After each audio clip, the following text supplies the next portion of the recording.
Lay down the back panel and then insert the glide supports as shown.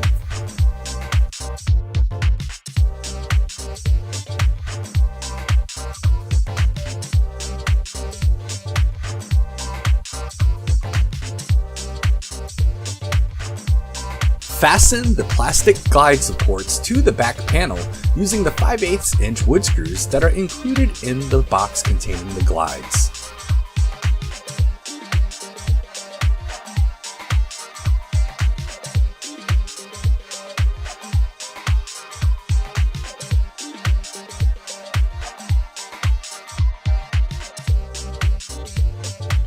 The next step is to attach the drawer rails to the guides.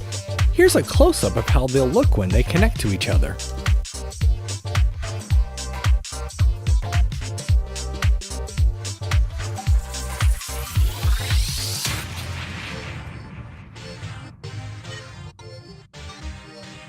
Fasten the rails to the cabinet using the screws included with them.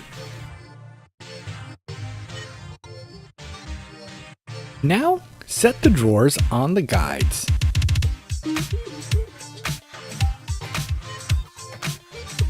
Here's how they attach.